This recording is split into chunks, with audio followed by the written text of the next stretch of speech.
my name is Ashley Davis. I am 31 years old and I have been married to my Marine for 11 years now. I come humbly before you this afternoon and I'd like to speak to you on a topic that Congress now addresses as a national security threat.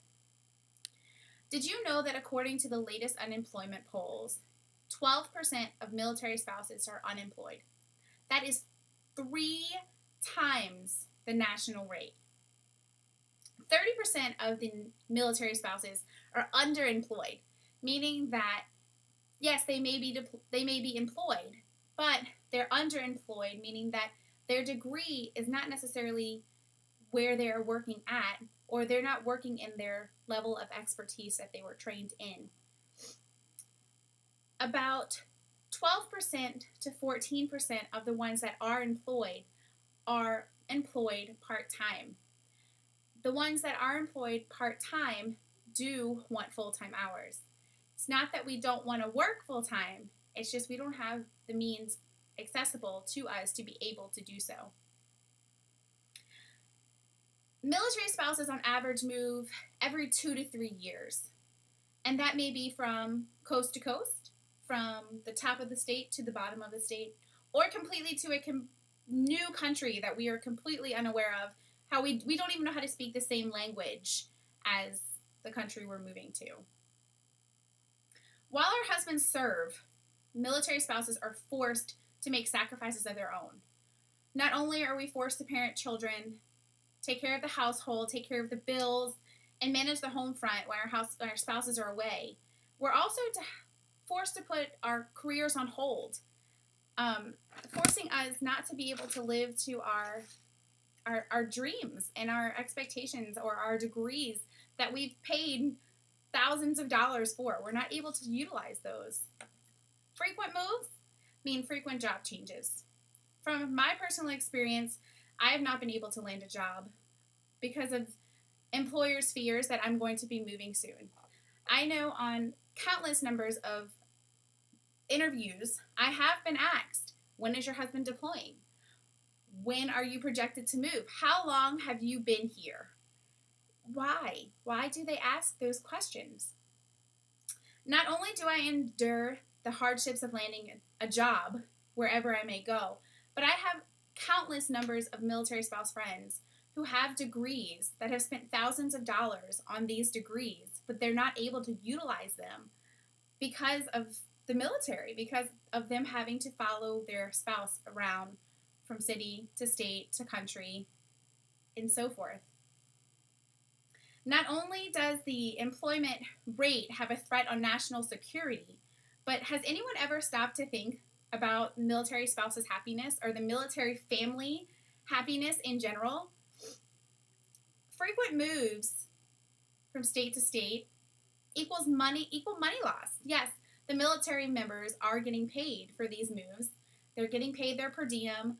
They're getting paid whatever other costs that are associated with moving. But military is not paid for spousal's income losses or spousal having to start over from scratch. I know tons of families and teachers that have had to start from the bottom of the chain or even had to put out more money to obtain credentialing in a completely different state because the military has moved her spouse. Money lost for spouses creates financial strain. And financial strain is one of the top 10 reasons for a divorce. Divorce is a whole nother topic for another day in the military community.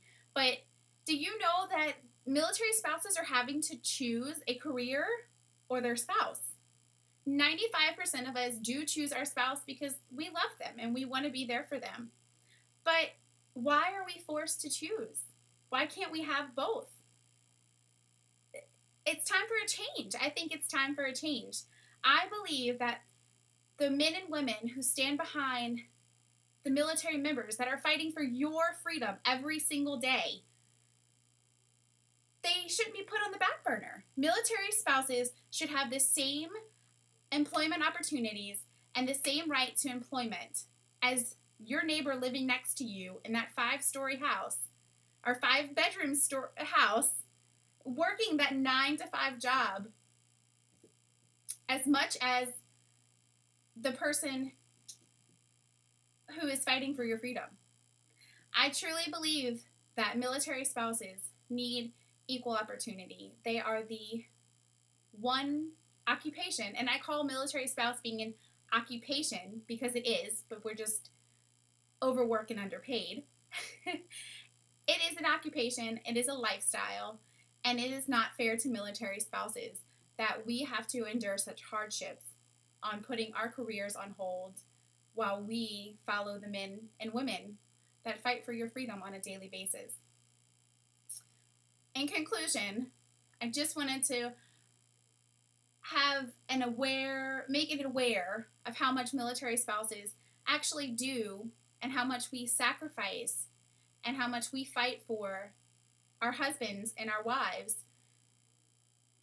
But there's nothing that's being utilized to protect us or help us with our unemployment or our career or our goals.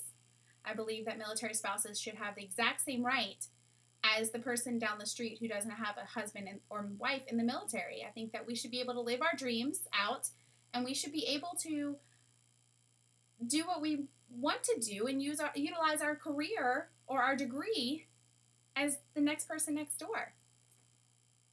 I hope that you thoroughly enjoyed my speech, and I hope that I gave you just a snippet of what we endure and our greatest challenge as a military spouse is. I thank you for your time and have a great day.